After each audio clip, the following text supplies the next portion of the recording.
أما بعد فأعوذ بالله من الشيطان الرجيم بسم الله الرحمن الرحيم كل نفس ذائقة الموت ثم إلينا ترجعون صدق الله مولانا العظيم وقال النبي صلى الله عليه وسلم الدين يسر او كما قال عليه الصلاة والسلام. محبت سے درود شریف پڑھ لیجئے.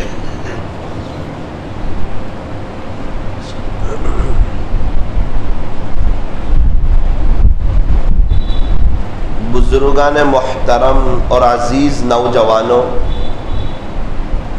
صحابہ کرام رضی اللہ عنہم اجمعین نے پیارے نبی حضرت محمد الرسول اللہ صلی اللہ علیہ وسلم کی صحبت میں رہ کر 4 باتیں بہت اچھی طریقے پر سیکھ لی تھی.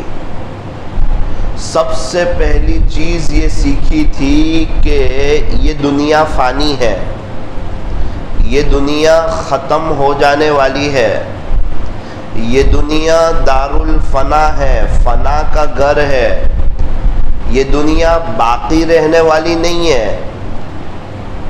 اسی لیے جب یہ دنیا فانی ہے، ختم ہو جانے والی ہے، یہاں پر قیامت آنے والی ہے، اس لیے اس دنیا سے کبھی بھی دل نہیں لگانا. سب سے پہلی اور اہم اور بنیادی چیز یہ سیکھی تھی. اس سے کیا ہوتا ہے؟ دنیا کی محبت دل سے نکل جاتی ہے. پھر انسان بزنس پہ جاتا ہے، لیکن جب نماز کا وقت آئے تو وہ اللہ کے دین کو پہلے نمبر پر رکھتا ہے، دنیا کو دوسرے نمبر پر رکھتا ہے. اسی لیے دنیا اس کے قدموں میں آتی ہے. اور جو آدمی دنیا کو پہلے نمبر پر رکھتا ہے، وہ دنیا، جس دنیا کو اللہ نے آج تک محبت کی نظر سے دیکھا نہیں، اس دنیا کی حیثیت اللہ کے نزدیک مچھر کے پر کے برابر بھی نہیں. یہ دنیا کو انسان جب محبت کی نظر سے دیکھتا ہے تو وہ خدا کی نظر رحمت سے گر جاتا ہے، بے چین رہتا ہے، پریشان رہتا ہے، حالات میں رہتا ہے، تکلیفوں میں رہتا ہے، سسکتا رہتا ہے، بلکتا رہتا ہے، عاملوں کے چکر کاٹتا رہتا ہے. اس کو برکت نہیں ہوتی، بیوی بچے اس کے نہیں ہوتے، اس کی زندگی تلخ ہوتی ہے. جتنی عمر بڑھتی جاتی ہے دشواریاں بھی بڑھتی جاتی ہے. وجہ کیا ہے؟ فرمایا کہ جس دنیا کو اللہ نے محبت کی نظر سے دیکھا نہیں، جس کی دنیا ہے وہ تو محبت کی نظر سے نہیں دیکھ رہے، لیکن ایک انسان جو مر جانے والا ہے، یہ دنیا یہیں رہ جانے والی ہے، اور یہ انسان اس دنیا کو محبت کی نظر سے دیکھتا ہے، اللہ تعالیٰ اس بندے سے ناراض ہوتے ہیں. اسی لیے فرمایا حب الدنیا رأس کل خطیئہ، کہ دنیا کی محبت یہ تو تمام برائیوں کی جڑ ہے. جتنے کرکٹر ہیں ان کا بھی انتقال ہو جائے گا، جتنے ہیرو لوگ ہیں ان کا بھی انتقال ہو جائے گا. ہماری فیملی، ہمارے بچے، ہمارے رشتہ دار، ابھی جالود میں جتنے لوگ ہیں، ہم لوگ سب ایک دن آئے گا، ہم لوگ سب دنیا سے چلے جائیں گے. ہمارے مکان، ہماری دکان، ہماری زمین، ہماری جائیداد، اس پر قیامت آئے گی اور یہ سب چیز ایک دن ختم ہو جانے والی ہے. قرآن کریم میں اللہ تبارک و تعالی نے اعلان فرمایا کل من علیہا فان، ایک وہ دن آنے والا ہے ہر چیز فنا ہو جائے گی، ختم ہو جائے گی. وَيَبْقَى وَجْهُ رَبِّكَ ذُو الْجَلَالِ وَالْإِكْرَامِ، صرف اور صرف تیرے رب کا جاہ و جلال باقی رہے گا. فَبِأَيِّ آلَاءِ ربکما تکذبان، اے انسانوں اور اے جناتوں کی جماعت، تم اپنے رب کی کون کون سی نعمتوں کو جھٹلاؤ گے؟ کب تک جھٹلاؤ گے؟ اللہ کو ناراض کر کے کہاں جاؤ گے؟ یہ زمین اللہ کی ہے، ابو ناراض ہو، ابو کے گھر میں اچھا نہیں لگتا، جب اللہ ناراض ہو پھر اللہ کی زمین پر اچھا نہیں لگتا۔ اللہ تعالیٰ بڑے رحیم ہیں، بڑے کریم ہیں، بڑے قدردان ہیں، گنہگاروں سے بھی پیار کرتے ہیں۔ جو اللہ کو ناراض کرتے ہیں انہیں مخاطب کر کے عجیب جملہ کہتے ہیں، فَأَيْنَ تَذْهَبُونَ، او میرے بندو، او میری بندیوں، کہاں جا رہے ہو؟ کہاں کہاں کہاں؟ اللہ کو چھوڑ کر، اللہ کے نبی کو چھوڑ کر، جس کی دنیا ہے، جو بادشاہ ہے، جو شہنشاہ ہے، جس کے ہاتھ میں آپ کی خوشیاں ہیں، جس کے ہاتھ میں آپ کی عزت اور ذلت ہے، جس کی دنیا ہے، جس نے آپ کو پیدا کیا، جس نے آپ کو زندگی دی، جو آپ کو موت کی گھاٹ اتارے گا، قبر میں جو اللہ آپ کو کام آئے گا، مرنے کے بعد جو اللہ آپ کو کام آئے گا، جو اللہ آپ کو کامیابی دے گا، آپ کی بیوی بچوں کو آپ کی آنکھوں کی ٹھنڈک بنائے گا، وہ اللہ جو آپ کو بار بار حج عمرے کرا سکتا ہے، وہ اللہ جو آپ کو شاندار موت دے سکتا ہے، وہ اللہ جو آپ کی قبر کو جنت کا باغ بنا سکتا ہے، اس اللہ کو چھوڑ کر، ایسے پیارے رب کو چھوڑ کر کہاں جا رہے ہو؟ کیا سوچ رہے ہو؟ کیا پلاننگ ہے؟ کیا ارادہ ہے؟ کون کامیاب ہوا آج تک اللہ اس کے رسول کو ناراض کر کے؟ فَأَيْنَ تَذْهَبُونَ، میرے بندو کہاں جا رہے ہو؟ یا ایھا الانسان، اے انسان، ما غرک بربک الکریم، تجھے تیرے رب سے کس چیز نے دھوکے میں ڈال دیا؟ ایسا کیا تجھے تکلیف ہوئی اللہ سے کہ تجھے اللہ کے نبی کا طریقہ، ان کا چہرہ، ان کا لباس، ان کا کلچر اور ان کا انداز اور ان کا ماحول تجھے اچھا نہیں لگتا؟ ایسی کیا کمی تھی میرے نبی میں؟ تو کہتا ہے مجھے ان سے محبت ہے، کوئی ان کے خلاف بولے تو برداشت نہیں کرتا، اور تیرے گھر سے تو ان کی سنتوں کے جنازے نکالتا ہے۔ اللہ کو ناراض کر کے وقت کا بادشاہ بھی کامیاب نہیں ہو سکتا، تو کہاں سے کامیاب ہوگا؟ اور یہ کرکٹر، کئی کرکٹر خالی ہاتھ چلے گئے، اتنے ورلڈ کپ جیتے، تجھے ایک کپ نہ دیا، چائے کا کپ نہ دیا، یہ سب میچ بھی جیت گئے تو بھی تیری آخرت تو بنے گی نہیں، ان کی تو دنیا بن رہی ہے، تو کیا کر رہا ہے؟ تو کہاں جا رہا ہے؟ یا ایھا الانسان ما غرک بربک الکریم، اے انسان تجھے تیرے رب سے کس چیز نے دھوکے میں ڈال دیا؟ تو یہ پہلی چیز سیکھی تھی صحابہ نے کہ یہ دنیا فانی ہے، ختم ہو جانے والی ہے۔ دوسری بات سیکھی تھی کہ آخرت باقی رہنے والی ہے، ہمیشہ ہمیش کی زندگی، ہمیشہ ہمیش کی لائف، لامحدود زندگی، کبھی نہ ختم ہونے والی، کبھی نہ فنا ہونے والی۔ فرمایا آخرت سے دل لگاؤ، آخرت کے لیے تیاری کرو، دنیا کے لیے اتنی تیاری کرو جتنا دنیا میں رہنا ہے، 60-70 سال بہت مختصر، اور آخرت کی اتنی تیاری کرو جتنا آخرت میں رہنا ہے۔ کتنا رہنا ہے؟ 1 کروڑ سال، 1 ارب سال، 1 خرب سال، 1 خربوں سال کا اینڈ ہی نہیں ہے اس کا جو ایسی زندگی آنے والی ہے اس کی تیاری کی کوئی فکر نہیں۔ کہاں ہے تمہارے پردادا؟ ارے ان کے ابا کہاں ہیں؟ 100 سال پہلے والے جالوت میں رہنے والے کہاں ہیں؟ جالوت کے بازار کو آباد کرنے والے کہاں ہیں؟ یہ زمینوں کے اوپر جن کے نام تھے پھر ان کے مرڑ داخلے بنے، وہ کہاں ہیں؟ کیا تمہارے مرڑ داخلے نہیں بنیں گے؟ کیا تم کچھ لے کر جاؤ گے؟ کیا تمہاری کفن میں جیب ہوگا؟ کیا تمہاری قبر میں الماری ہوگی؟ کیا یہ ہیرو اور یہ کرکٹر اور یہ ٹیمیں اور یہ موبائل اور یہ نیوز اور یہ یوٹیوب، بلکہ کہوں امام یوٹیوب، کیا یہ تم کو قبر میں کام آئیں گے؟ نا نا نا نا نا نا۔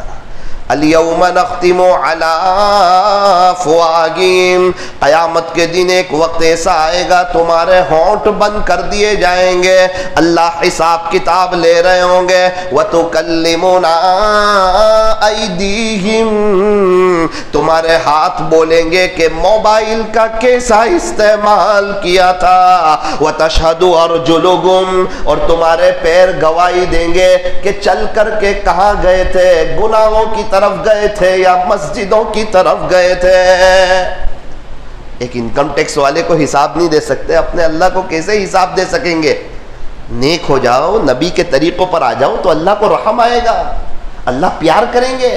اگر اللہ کے اگینسٹ گئے، نبی کے طریقوں کے خلاف گئے تو گھر کی لائف بھی جہنم جیسی، قبر کی لائف بھی جہنم جیسی اور آخرت بھی برباد، چونکہ اللہ کو ہماری ضرورت نہیں ہے جالود والو، اللہ کو ہماری ضرورت نہیں ہے، ہمیں اللہ کی ضرورت ہے، وہ ہمارا محتاج نہیں ہے، ہم اس کے محتاج ہیں۔ کیا بات تھی، کیوں توبہ کی جنید جمشید رحمت اللہ علیہ نے؟ ایسی کیا بات تھی، سعید انور نے کیوں توبہ کی؟ عزت ہے، شہرت ہے، دولت ہے، یہ کئی ہیروئن توبہ کر کے کیوں آ رہی ہے؟ یہ کئی لوگ کیوں آ رہے ہیں توبہ کر کے؟ بے چینی، پریشانی، اندر کا غم، اللہ کو ناراض کر کے کرکٹر بن جائے، فٹ بالر بن جائے، یا ہیرو بن جائے، یا وہ بادشاہ بن جائے، آج تک کوئی خوش نہیں رہ سکتا۔ ابو کو ناراض کر کے بچہ خوش نہیں رہ سکتا، شوہر ناراض ہو تو بیوی کو شوہر کے گھر میں اچھا نہیں لگ سکتا، چاہے شوہر مالدار ہے یا غریب ہے۔ اللہ ناراض ہو، پھر وہ مالدار ہو، غریب ہو، شو روم کا مالک ہو یا جھوپڑی میں رہنے والا ہو، اللہ کو ناراض کر کے اللہ کی زمین پر کوئی خوش نہیں رہ سکتا۔ کچھ اہم باتیں رات کو رکھوں گا آپ کے سامنے، اس لیے ایک بات یاد رکھو کہ آخرت باقی رہنے والی ہے، اسی لیے آخرت سے دل لگاؤ، آخرت کے لیے تیاری کرو، آخرت کو پہلے نمبر پر رکھو، اللہ کے دین کو سینے سے لگاؤ، دنیا قدموں میں آئے گی۔ اللہ کے دین کو دوسرے نمبر پر رکھو گے تو پھر یہ دنیا آپ کو سر پڑی ملے گی، ٹینشنوں کے ساتھ، ڈاکٹروں کے چکروں کے ساتھ، عاملوں کے چکروں کے ساتھ، گھر کے جھگڑوں کے ساتھ، بے برکتی کے ساتھ، پریشانی کے ساتھ، ڈپریشن کے ساتھ، اولاد کی نافرمانی کے ساتھ، دکھ درد کے ساتھ، بڑھاپے میں کئی بیماریوں کے ساتھ، بچوں کے اور بہوؤں کی تکلیف کے ساتھ۔ اللہ کو ناراض کر کے مزہ نہیں، بیکار لائف ہے، اور اللہ کو راضی کر کے کہ جنت جیسی لائف ہے۔ تو آخرت باقی رہنے والی ہے۔ تیسری بات سیکھی تھی کہ ہم لا شے ہیں، ہم کچھ نہیں ہیں، ہم کچھ نہیں، ہم سے کچھ نہیں، اللہ سب کچھ اور اللہ ہی سے سب کچھ۔ ہم سے کیا ہوتا ہے؟ تو کہا کچھ نہیں۔ ہم کون ہیں؟ تو کہا ہم کچھ نہیں۔ ہماری ابتدا کیا ہے؟ تو کہا ناپاک قطرہ۔ پیٹ میں کیا بھرا ہوا ہے؟ تو کہا گندگی۔ 2-3 دفعہ واش روم میں لے جاتے ہیں اور اپنی اوقات یاد دلاتے ہیں، دیکھ تیرے پیٹ میں کیا بھرا ہے۔ بڑے بول مت بولنا، بہت نیک وغیرہ مت سمجھ لینا اپنے آپ کو، تو کچھ نہیں ہے، تیری کوئی حیثیت نہیں ہے، تیرے سے پہلے بھی بہت اچھا سب چل رہا تھا اور تیرے بعد بھی دنیا کا نظام بہت بہتر چلے گا۔ یہ بات سیکھی تھی کہ ہم لاشیں ہیں۔ اور چوتھی بات یہ سیکھی تھی کہ اللہ ہی کارساز ہے۔ کام بنانے والا کون ہے؟ اللہ۔ بگڑی بنانے والا کون ہے؟ اللہ۔ بیوی بچوں کو آنکھوں کی ٹھنڈک بنانے والا کون ہے؟ اللہ۔ بار بار حج عمرے کرانے والا کون ہے؟ کہ اللہ۔ بہترین زندگی دینے والا کون ہے؟ اللہ۔ مال و دولت کو دینے والا کون ہے؟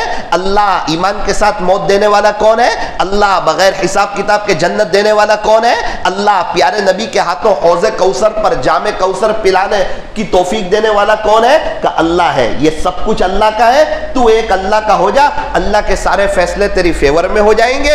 اور اگر تجھے اللہ سمجھ میں نہیں آتے تو یاد رکھ اللہ تیرا محتاج نہیں، اللہ کو تیری ضرورت بھی نہیں۔ تو دنیا کا ہو جا، پھر دیکھ بے چینی، پریشانی، حالات، تکلیف۔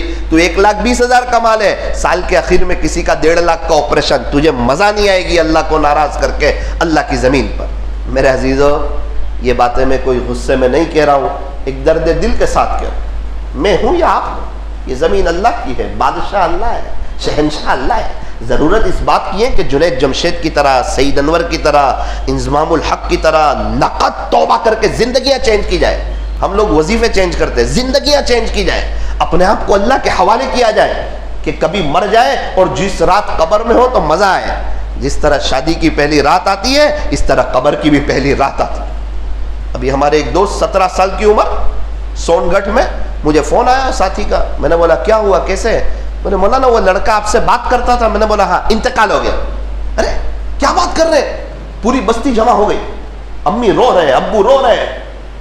اس وقت احساس ہوا کہ ثاقب یہ مت سمجھنا 100 سال بعد ہی جائے گا، جب اس اللہ کی طرف سے بلاوا آ جائے انسان چلا جاتا ہے۔ تو نیت کرو انشاءاللہ زندگیاں چینج کریں گے اور اللہ کو راضی کر کے جائیں گے اور ہمیشہ ہمیشہ کی آخرت بنائیں گے انشاءاللہ۔ کرو گے انشاءاللہ۔ مستورات میں بات ہے، کہاں پر ہے؟ جماعت خانے میں 3 بجے۔ آپ سب اپنی مستورات کو بھیجو، بلکہ اس کی دعوت چلاؤ، مجھے کچھ اہم باتیں کرنی ہیں ان سے، چونکہ مستورات کو بات سمجھ میں آتی ہے تو گھر کا ماحول چینج ہوتا ہے۔ ان کو بتاؤں گا کہ شوہر کے ساتھ کیسے رہنا، جس عورت سے اس کا شوہر خوش، اس سے اس کا اللہ خوش، شوہر کا دل کیسے جیتا جاتا ہے، بچوں کی تربیت کیسے کی جاتی ہے، پھر آئے گا گھر میں چین، سکون اور بہار انشاءاللہ۔ اس لیے آپ تمام حضرات سے گزارش ہے، اپنی بچیوں کو اپنے بیویوں کو سب کو بھیجنے کی کوشش کریں گے انشاءاللہ 3 بجے. اور رات میں یہیں پر مجلس ہے عمر فاروق میں, عشاء کی نماز سب وہیں پڑھے, وہاں بھی کچھ اہم اور کام کی باتیں ہمیں کرنی ہے. آخری ایک بات بتا دوں, جمعہ کے دن عصر کی نماز کے بعد, جمعہ کے دن عصر کی نماز کے بعد اپنی جگہ بیٹھ کر جو شخص 80 مرتبہ پڑھے اللہم صلی علی محمد النبی الامی وعلی آلہ وسلم تسلیما, 80 سال کی عبادت کا ثواب, 80 سال کے گناہ معاف. اللہ اکبر, کیا اللہ کے خزانے کھلے ہوئے ہیں اور کیسا دے رہے ہیں, لینے والوں کی کمی ہے. اللہ والے کبھی نہیں چھوڑتے اس عمل کو. ہم لوگ تھوڑا جلدی پڑھ لیتے بغیر دھیانی کے. اللہم صلی علی سیدنا محمد النبی الامی وعلی آلہ وسلم تسلیما. کیوں 5 منٹ میں ہو جائے گا, تھوڑا 6.5 منٹ میں پڑھ لینا, اللہ اور اللہ کے نبی خوش ہو جاوے. کیا دے رہے وہ تو دیکھ, 80 سال کی عبادت کا ثواب دے رہے, اور بغیر اہمیت کے. ایک گراہک کے ساتھ بات اچھی طرح کرتا ہے کہ 200 روپے ملیں گے, اور 80 سال کی عبادت کا ثواب مل رہا ہے, اور سمجھ میں بھی نہیں آ رہا ہے کیا پڑھ رہا ہے. ایسے نہیں ہونا چاہیے. اللہ تعالیٰ ہمیں صحیح سمجھ عطا فرمائے. تو اور ایک عزت ملنے کا وظیفہ ہے جمعہ کے دن مغرب کی نماز کے بعد. جمعہ کے دن, آج جب جمعہ ہے نا, اس کو اردو میں سنیچر بولتے ہیں, تو جمعہ ہمارے یہاں عام طور پہ جمعہ کے دن مغرب کی نماز کے بعد یا معزو, یہ اللہ کا نام ہے معزو, یا معزو, جو شخص 41 مرتبہ پڑھے گا, 41 مرتبہ, اللہ تعالیٰ اس کو اتنی عزت دیں گے کہ وہ تعجب میں رہ جائے گا کہ اتنی عزت بھی کسی کے پاس ہوتی ہے. اچھا یہ بات حدیث شریف میں نہیں ہے, یہ اللہ والوں کے تجربات کی بات ہے, اس کو مجربات کہتے ہیں. کتنی مرتبہ؟ 41. کیا پڑھنا ہے؟ یا معزو, اللہ تعالیٰ عزتیں بھی خوب دیں گے. اور ایک وظیفہ ہے جس سے مال بہت آتا ہے. اللہ کے نبی نے ایک صحابی کو بتایا تھا, کوئی پیر صاحب کا بتایا ہوا نہیں ہے, وہ انشاءاللہ رات کی مجلس میں عرض کروں گا. آمین. وآخر دعوانا الحمدللہ.